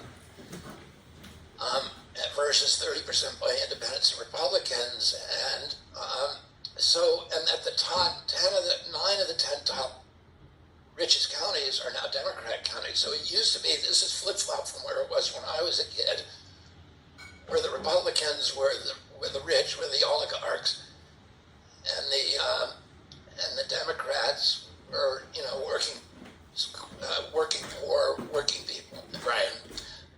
And so it has flipped, and you know, and you're asking me why. I don't know exactly. No, I watched it happen. Let me just finish the. Yeah, this is interesting. Democratic counties represent 70% of U.S. GDP. 2020 election shows. So that the 2020 elections, chaotic and marked by races too close to call, have nonetheless reaffirmed that, at least in Washington, the two parties now speak for markedly different segments of the U.S. economy. Yeah, I mean, that's very interesting, right? Because when you and I were growing up, the Democrats represented the poor and the middle class. And the Republicans represented Wall Street and the oligarchy. But one of the things that I'm going to do, I'm going to immediately create a new class of mortgages that, you know, if you have a rich uncle, you can get a much lower mortgage rate. This is 26,000. Or no, what does it say in here? 31. Okay, so that's tough. But in order to live, you need 36. Right. So what they're doing is Americans have a $5,000 on average. Average American has a $5,000 deficit every year. They're putting that on their credit card. The credit card companies are getting 22%. And which, if the mafia gave you that, they would go into jail for loan sharking. Right. But that is coming from, you know, Chase Manhattan and Wells Fargo, and the worst culprits are Visa and MasterCard. Those are... They have these little cards. When I was really broke, they companies send you a card that has a $250 activation fee to just activate the card, and the limit might be $300. So literally, I had one of these credit cards when I had like no money. And you know, you go out to dinner because you're like, okay, I have a credit card now, and you know you're not making the best financial decisions, but then it like doesn't work. And then you go, I have room on this. And they go, no, the activation fee is $250. And then the interest you pay is so crazy. So that cycle of poverty is very hard, tough to escape. Those companies? Who owns Visa? I'm going to take a guess and say BlackRock, Vanguard, and State Street. So they got like a big vacuum cleaner. Yeah. So do BlackRock, Vanguard, and State Street just walk through Washington, lighting things on fire, just parking on the lawn of the White House? I love ExpressVPN. Everybody on the team uses it. Everyone I know uses it. My friends, my family, and pretty much everyone I've an NFL game. DraftKings is hooking up autonomous region, able to speak their own language, and that would have permanently kept NATO out of Ukraine. It was a reasonable settlement. Zelensky, who's a comedian and an actor, campaigns in 2019 and wins. He has no political experience, but he wins in a landslide. 70% of Ukrainians support him. Why? He ran on one issue, peace. He said, I'm going to sign the Minsk Accords, and I'm going to get it ratified in the Ukrainian parliament. Ukrainian people did not want a war. They wanted peace. He gets in there, and suddenly he pivots. Now, why did he pivot? Nobody knows. But I think it's fair guess that he pivoted for two reasons. One is that ultranationalist in his government and the Azov battalion told him that they would kill him if he negotiated a peace with Russia. And neocons, particularly Victoria Nuland in the U.S. White House and State Department, told him the same thing, that he could not sign a peace accord. So he abandons it. Russia goes in, Putin goes in, but only with 40,000 people. Well, he's got a lot more. He's got 1.2 million reserves, but he only sends 40,000 people in there. Why? This is a nation of 44 million people, Ukraine. Clearly, he's not trying to conquer Ukraine with 40,000 troops. Right. He wanted to bring us to the negotiating table. So, they go in January. In March, almost nobody's been killed at that point, compared to what's happened now. Zelensky says, okay, let's negotiate peace. He comes back to the negotiating table. And if the U.S. won't help him, well, he has to go to Israel and Turkey to get their help negotiating a peace accord. They negotiate a peace accord, which is Minsk Accords 2.0 with Putin. Zelensky initials it, the Russians initial it, and the Russians start withdrawing their troops from Ukraine in good faith. What happens then? Biden sends Boris Johnson over there, the UK Prime Minister, to torpedo that peace agreement, and force Zelensky to tear it up. And since then, 400,000 Ukrainian kids have been killed on the front lines, and all of those kids have mothers, and every one of those lives was an unnecessary tragedy. And my son went over there and fought. I did not know that, but I had heard something like that, and that's amazing. Well, he and I disagreed with the war. Yeah. And, I have tremendous respect for him, and he believed what he was doing. He had great sympathy for Ukrainian people, which I share, which Cheryl and I share. Of course. People are never the ones, and for their valor, they always suffer. Right. And that's a badass thing for him to do. It shows his character to go over there and fight with the Ukrainian people. I mean, we didn't know that he was going. Yeah, he didn't I would not help if Manhattan Beach was invaded. You know what I mean? I wouldn't even do that. So the idea that you would go to Starbucks and you're allowed to. I would tweet about it. I go, so sad the ransacking of Manhattan Beach. I would not. Who cares? I'm unaffected. But no, that's an amazing thing. And what is he still there? Is he? No, he's back. But he fought in the Kharkiv offensive. He was a machine gunner. I mean, you tell what happened. Yeah. Well, he told us he was going somewhere, but wouldn't tell us where. Yeah. Because he said he didn't want us to be worried. Yeah. This would qualify as worry. Yeah. And then so after he left, of course we were worried because, if somebody says, don't worry, right, I'm going to be okay. It's like, well, what are you doing? Right. And then we started seeing some credit card charges. Poland, and we, put two and two together. And, Right. But we couldn't reach him. We couldn't communicate with him. Right. It was very stressful. So he joined a special forces unit. He was in the Foreign Legion, Ukrainian Foreign Legion, and he fought in that offensive as a machine gunner. First, as drone operator, which is the most dangerous job because the Russians can tell as soon as you turn on that drone, and it's artillery. And they send artillery. The artillery kills anything within 300 feet. And then he became a machine gunner, and now he's back, and he just graduated law school, so he's safe, thank God. But I talked to him yesterday, and all of the people that he served with have either been killed or are hospitalized. It's terrible. But you gave a great, succinct explanation. I think a lot of people are confused about why we're not trying to negotiate a settlement, why we're not trying to force peace talks, why that isn't something that we're requiring, along with all of these donations and all of the funding and the weaponry. But I think it's pretty clear to a lot of people that we may not want peace talks. There's people making a lot of money on this, and That's right. We committed now 140 billion. If Biden gets the extra 24 billion that he's looking for. But in March we upped it to 113 billion. Well, the entire budget of EPA is 12 billion. So that's all we've got for the environment in this country.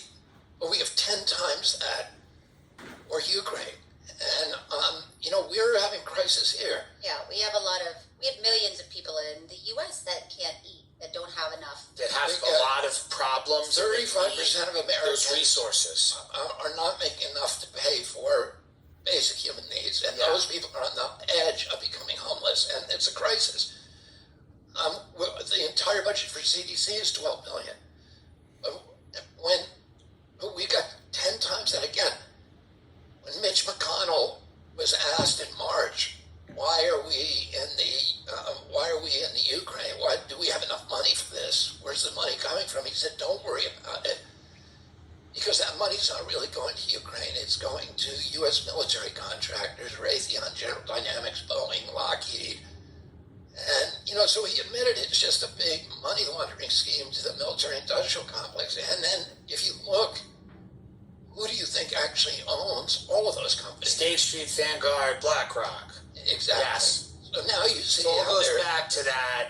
Yeah, they're strip mining the wealth from the American middle class and shifting it upward through all of these different mechanisms that they're literally control everything.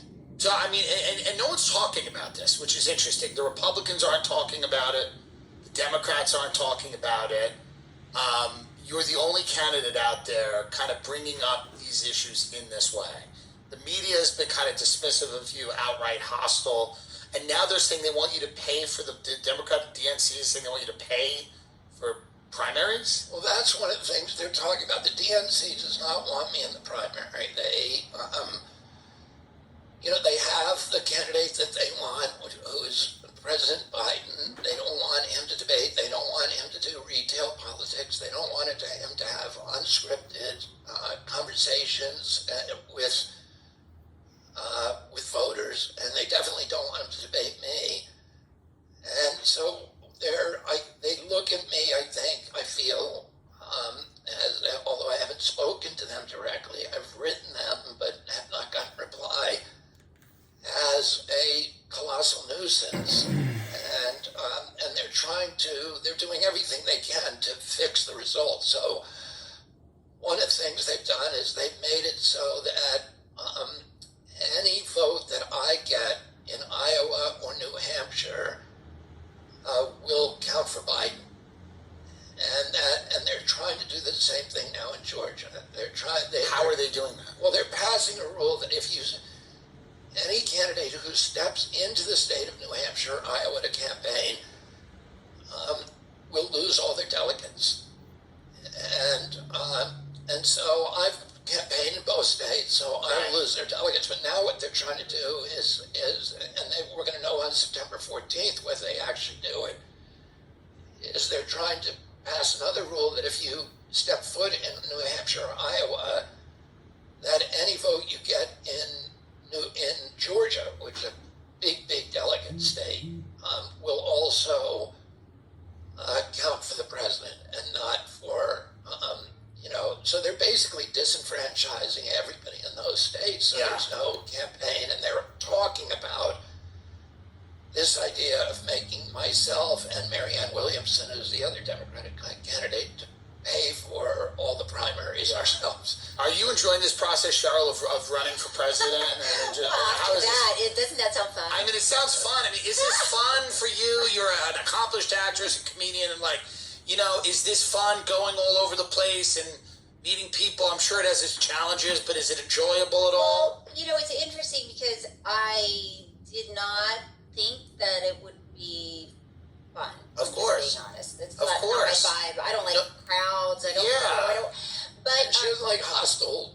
Of course. She's a comedian. Right. Well, yeah. It makes people happy. Right. Makes people laugh. Yeah. But it was interesting because I met Bobby in South Carolina, and I thought I would just, sit in the hotel room and wait till he got home. Yeah. But then I went out with him everywhere, and it was so interesting because I don't know when in my life I would be going to small communities in South Carolina and just meeting people, just listening to people, and it's very sweet actually, and it's very eye-opening. Because a lot of people live in your space, your town, your city, wherever, and so you get wrapped up in what's going on in your city, and what's going on in Los Angeles is not necessarily a reflection of what's going on in Middle America. So it's so really interesting to sit down and talk to people and hear what they're going through and what their struggles are and what their hopes are. It's a really sort of magical way to see America. Connect with people. Yeah. And I know that you were an environmentalist for a long time. This is a big part of your career. People don't know that, but you were somebody who's out there trying to protect things like national parks and rivers and folks. I don't even like national parks, and I'm kind of I anti them because everyone disappears in them. But the reality is they have some benefits, but there's a lot of problems. There's some downside. I've said that many times about national parks, right? If you're in there, it's like you're looking for a problem. I like cities and industrial things. See the crime happening. I want more of that. I don't like this big expanses. Trees. But you have tried to protect the environment. Yeah, I mean, I ran the biggest, and founded what is now the biggest water protection group in the world, which is Waterkeeper Alliance. I went to work in 1966 in 1984 for a blue-collar coalition of commercial and recreational fishermen whose lives and livelihoods were being destroyed by pollution on the Hudson. And we started suing polluters, and I, represented them in over 500 cases against Hudson River polluters. We forced polluters to spend $5.5 billion on penalties, on remediation. And today the Hudson is the richest waterway in the North Atlantic. So it produces more pounds of fish per acre, more biomass per gallon than any other waterway in the Atlantic Ocean north of the equator. It's the last major river system left that has strong spawning stocks of all of its historical species of migratory fish. And the miraculous resurrection of the Hudson spawned the creation of now 350 water keepers all over the world. We're in 46 countries. We're on most of the waterways in the United States. We have them here on Santa Monica Bay. Each one has a patrol boat. We patrol the waterways. We track down polluters and we sue them. But we're a law enforcement group. Yeah, and it's not just water. I mean, I watched him and his law firm sue Monsanto because of Roundup. So, Roundup is a weed killer. Yep. And there was one man who was a groundskeeper at a school who would wear Roundup on his back, like on a tuck and on his started getting lesions and reached out to Monsanto and said, is it possible that this is giving me lesions? And so when they sued... And they never called them. They never called them. They discussed it internally and made a decision, we better not call them back because it probably is us. That it's causing. And so, so something like that where they sued Monsanto and they, it's clear that Roundup did cause lesions and he got non-Hodgkin's lymphoma. But just the idea of standing up against these huge corporations, and in this case it was on behalf of one man, but of course there were lots of cases all over the country. Yeah. But being able to say, it's not okay, you guys knew that it was killing people. Right. Here's your email trail, and then to win against Monsanto. It's a huge victory. It's a huge victory. Yeah. And it prevents, companies like that, corporations like that, in the future from, utilizing those same types of dangerous chemicals. I mean, what about the food in this country? The food is incredibly unhealthy and polluted. And when you go to Europe and other places, you're not allowed to put certain things in food. Like GMOs. Right. Right. And that's why a lot of people, eat, we were talking the other day, eat bread or pasta in this country and they get gluten allergies, celiac disease, all these allergic reactions. Then they go to Italy and they can eat it without any consequence. And it's because of food. And I've been suing the agricultural industry for now 40 years. I've probably, brought as many lawsuits against the big companies like Smithfield, Tyson's, Oak Pilgrim, Purdue, the big animal factories that are creating a lot of the pollution. Probably bought more than any other attorney against those companies and won. But I've watched the corruption and the capture of the Department of Agriculture by big agriculture interests. USDA was created to protect the small farmer and to ensure us a wholesome food supply. And today the function of that agency is to destroy for the small farmers, to create a safe spot for Monsanto and Cargill and all of these big agricultural, BMS, industrial agricultural polluters, and chemical agriculture. And the food that we get from that process is not really food. It's filler that has all kinds of poisons in it, but it lacks almost any nutritional value. Right. And we're poisoning a whole generation of Americans. We now have the highest chronic disease rate of any country in the world. And because of that, we pay the biggest health bills. We pay $4.3 trillion a year in health care. And that's 2 or 3 or 4 times more per capita than any other country. And we have the worst health results. So we have, I think we're 79th now in terms of health outcomes, behind Mongolia, behind Cuba. And during COVID, we had the highest COVID body count of any country in the world. We have 4.2% of the global population, but we had 16% of the deaths. So we had the highest kill rate of any country in the world. And why they're giving people awards for that, $1 million prizes, etc. When we had the worst record for caring for Americans of any nation. We had 200 times the death rate of Nigeria. So do we need more regulation? What we need is less. Do you surround Taco Bell with guns? How do you do this? You got to get rid of the agency capture. You got to get rid of the financial entanglements and these perverse incentives. Right. That give advantage to the chemical agriculture over regenerative farming, and we need to actually support farmers who want to take care of the soil, who want to produce healthy, nutritious foods for Americans, and that's what I'm going to do. I know how to do it. This is your wheelhouse, big time. You guys actually met at an environmental event. We did. Right. Yes. Yeah. We met at a waterkeeper event. Okay. It was a skiing. It was a fundraiser, so it was a skiing event, and his way, and he's like, "You want to go with me?" And I said, "Oh yeah, okay." And then we got there, and then we met Bobby, and that, I mean, I made them ski. They didn't want to ski. No, I didn't think we were going to ski. Yeah. But they came, and then that was sick. And then both of us were married at that time. Right. We didn't, nothing. There was no like spark turning into a flame. But then, I think 6 or 7 years later, Larry brought her back to another. And I was very good friends with Larry. I had lived with him for 2 summers. We went on all of our family vacations together.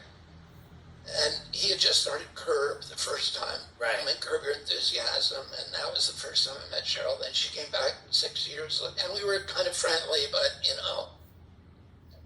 Never really saw you. Right. But then, then I was going through a divorce, and he was going through a divorce, and it was like, oh, hi. Right.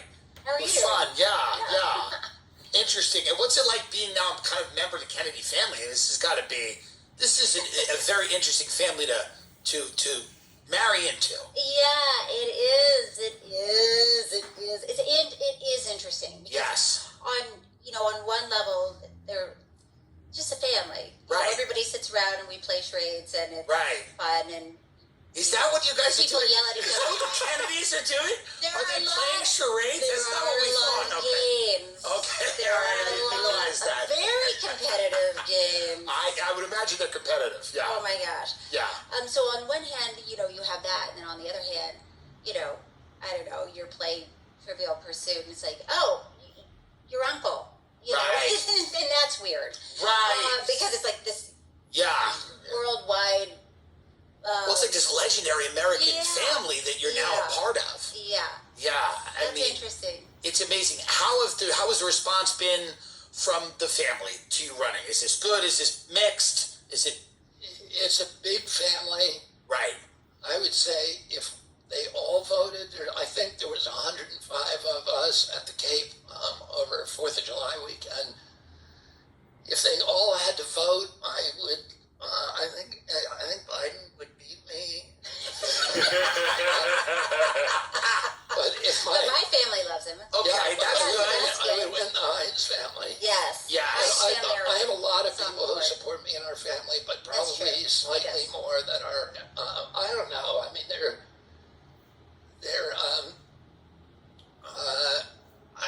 I feel loved by my whole family. Right. So I don't feel like I think that, But is it fair to say that there's some people in the family that are institutionalists? Well, and there's 5 members of my family that work for Biden in the administration, and everybody in my family.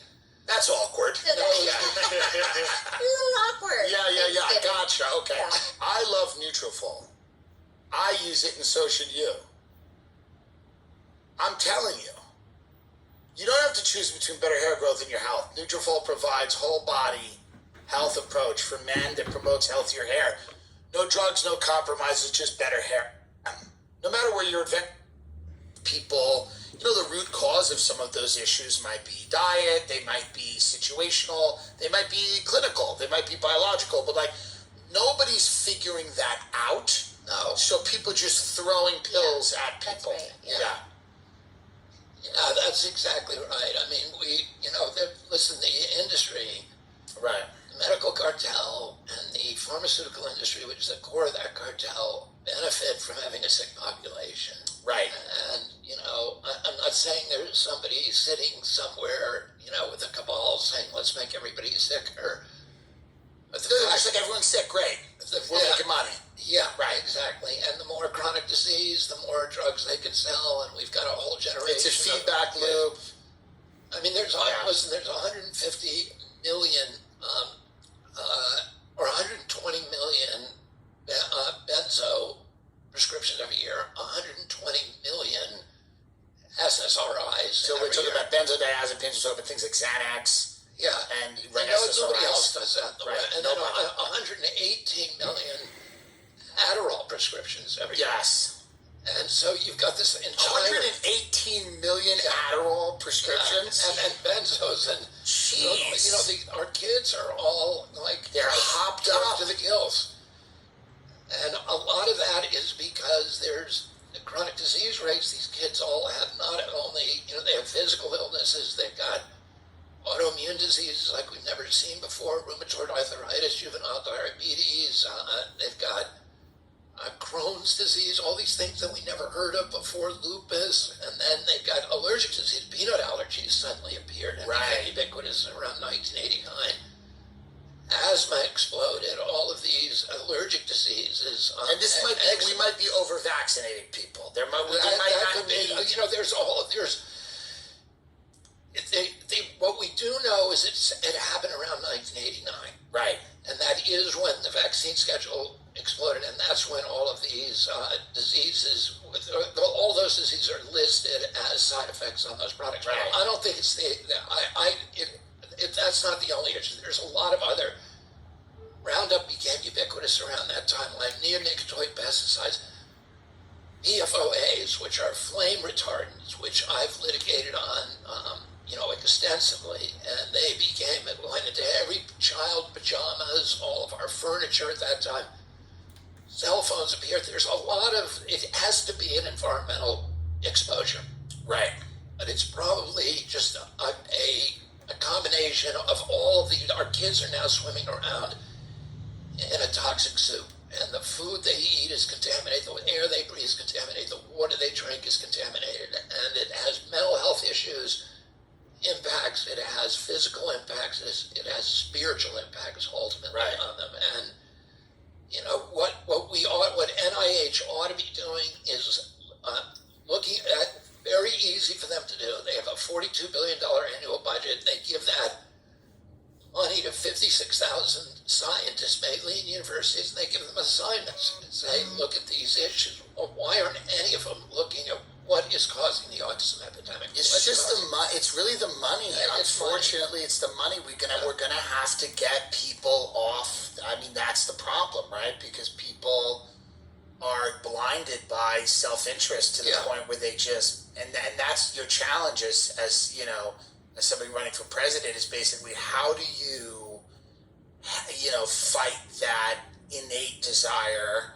of people to help themselves at the expense of others. Yeah, well, one of the interesting, unanticipated benefits, I believe, of what happened during COVID, where they locked down the entire country, it suddenly becomes permissible now for us to have big solutions to problems. Right. If we find, I would say 5 years ago that if you found out that glyphosate, which is the active ingredient of Roundup, was causing we learned for sure that it's causing the celiac and gluten allergies to all of America that you're seeing now ubiquitous. That 5 years ago, even if we knew that definitively, they'd still say, well, it's still too important to agriculture to ban it. Right. And now I think you can say, hey, you just shut down the entire economy with 3.3 million businesses we locked down and closed, many of them permanently bankrupt, in order to prevent a disease. So let's, start preventing chronic diseases that are much worse than COVID. Right. And you do that with a big program now, because it's kind of... It may be now easier for people to imagine banning entire product lines in order to... Right, than it would have been before COVID. Yeah. So you could go in and say, we're done... we're done. Whatever, the McGriddle or whatever it is. It's a disease. It's gone. The McGriddle. The McGriddle's got to go. The McGriddle has killed more people than COVID. The McGriddle is, like things like that, right? I mean, we grew up eating fast food really bad. Our parents would take us there because they kind of trusted the government in this way that, they were like, if it was that bad, I'm sure they would have figured it out. The FDA will give the kids... Lunchables or whatever garbage. I mean, my generation grew up eating all this stuff because the people trusted the people in power to the extent that they were like, hey, I guess it's fine. It was like big tobacco. Yeah, tobacco. The government said, I think it's okay. Right. Don't worry about it. Right. It'll be fine. It was killing 1 out of every 24 of its customers who use the product as directed. Yeah. For 60 years, nobody did anything. Right. And then, the lawyers came in. But, one of the things that I'll do as president is people say that, well, you can't ban products like that because the manufacturers like Monsanto are too powerful. And, they'll never let you do it. But here's the thing. If you have good science that, which I can do by controlling NIH, good science that shows, okay, the reason we're having the obesity epidemic is because of high fructose corn syrup. Right. Right? And that's, and it's causing diabetes, it's causing all these causes. And then all of it, even if, the lobby is up there on Capitol Hill saying, the agricultural lobby and the corn lobby is saying, we can never stop that. Well, guess what? You have really clear science on the books that's showing that link. Now the plaintiff's lawyers are going to come out of the woodwork. You know what's really interesting? All the body positive stuff, a lot of it that's been coming out has been actually backed by like Nestle. Of course. I mean, this is crazy. Of course. But I mean, we don't know. I mean, it's kind of funny, but it's like when you see something crazy where it's just like people that are, it's wild, people, and then there's somebody on the cover of a magazine that should not be there. He's not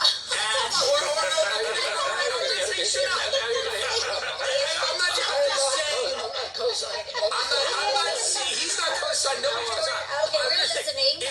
It's new. In your opinion. It's new that they're there. Can we say that? It's new that they're there. Now, it's a new thing. Now, when they're there, a lot of times that you will look at some of that stuff, and it is sponsored by people that are making junk food. Yeah, and I'm not a model myself. I'm not saying, I'm just saying that is true, that the incentives and the people that are behind certain things, it's fascinating. It's interesting when you look at like the money behind certain campaigns that spring up supposedly organically out of nowhere, but that behind those campaigns is actual money and actual corporate interests. Yeah, and but put anyone on the cover you want. I'm not saying that it's right, that they shouldn't be there. No, I'm not saying they shouldn't be there. Let's just see, what's behind of course. choices. That's all I'm saying. I know that it's hard. I mean, listen, I get it. Do you guys disagree on stuff? And that doesn't mean you don't love each other. This is a whole thing in our country now. People are not allowed to disagree. People are not allowed to say, hey, this person feels this way, I feel this way, but we're both like Americans. Like something happened during COVID where we just got so angry separate at each other and angry at each other and hateful. The discourse is at one of the lowest points. Well, that's why when you were asking me about going on the road, that's what I found so interesting about even going to South Carolina, because Bobby attracts crowds of Republicans and Democrats and independents. So in one room, you have hundreds of people who, people that I always thought would just be angry at each other just because they're in different parties. But he's attracting people that are in different parties that are saying, yeah, I'm listening, and I want to listen to how we can solve this. So and you don't always feel that.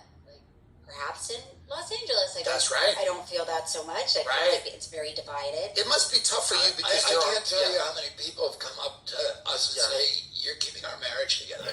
Right. It was a Trump person married to a Biden person. Interesting. Yes, it is interesting. Interesting. But I mean, this is like I think it's important for people to see that people share a ton of commonalities. Yeah. That's right. And it's like even more so than our differences. That's exactly what we're seeing. Nobody wants crime. Everybody wants some level of equality. To everybody to get a fair shake. They love that view of America. They want healthy kids. They don't like the things that we all share. The desires, the aspirations for our country, for ourselves. Everybody wants more freedom. You ask people about these general issues, and then it's almost like, and I said this to Bobby Lee the other day, I said, it's almost orchestrated. The anger, feels orchestrated, manipulative. That the anger that is drummed up between us, over issues that affect a tiny sliver of the population. We're all fighting over this. Right. Whether somebody can use a bathroom or not. And it's like somebody is jangling the keys, and everybody's attention is on the keys. And meanwhile, those guys are robbing the bank. Right? Yes. And they're telling us, look at that way. Look at, who's not allowed to about that. Right. Instead of these actual big structural where we're all getting screwed. problems. Right? Yeah. They're distracting us from getting together and say, hey, wait a minute, You guys don't like each other, remember? Right. Remember, you guys hate each other. Yeah. Well, listen, I really appreciate both of you coming on. I really appreciate you coming on, Cheryl, and you coming on as well. I know that you have such a, incredibly busy schedule, and a lot of the people that I know are very interested in seeing what you guys have to say, because it's like a big. I'm glad that you're out with him, because I know in the beginning it was. It's hard. It's hard. Yeah. But doing your thing. Yeah. But it's like it's such a big thing he's doing. He's like running for president. Yeah, I know. So it's what I mean. It's like because in the beginning I felt like you were like, this is his thing. He's doing his thing in the garage. He's tinkering around. He's running for president. I'm gardening. I'll be on set. I'm acting. But this is a big thing, and I think. Like I said, everybody loves you, and a lot of people love you. So I think that's the best. That's the best thing. Where can people go if they want to support the campaign, see you live, donate, spread the word of what you're doing? They can go to Kennedy24.com. Kennedy24.com. And you can follow him on Instagram and on yes, Twitter, X. On X. So I came in with on right. X. Yes, and TikTok. And TikTok everywhere. What's any final thing to add? Because I mean, it does seem like you're getting more traction, and you're you seem really deadly serious about this, and a lot of people are out there, and it's kind of exciting because we kind of got a mess. If you look at the people running him, it's kind of a mess. Yeah, no,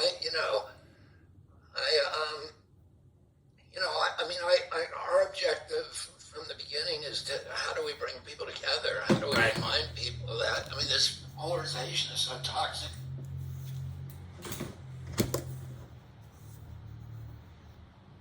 Okay, Tracy and Kennedy, hope you have a great evening. This is a psychiatrist in the Kennedy broadcast. Americans for Kennedy Broom. Alright, this has been Russell Brand, arrested in Gulag. This is Hypnotist.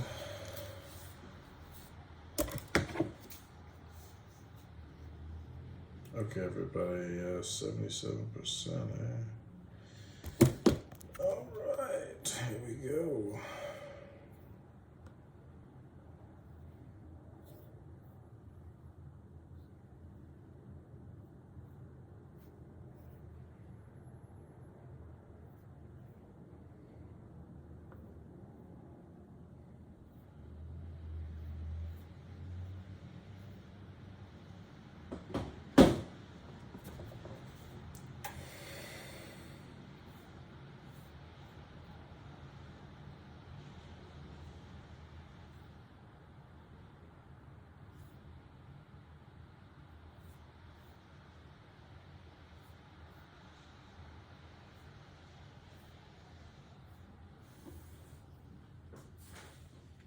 Vaccine advocates want the public to continue to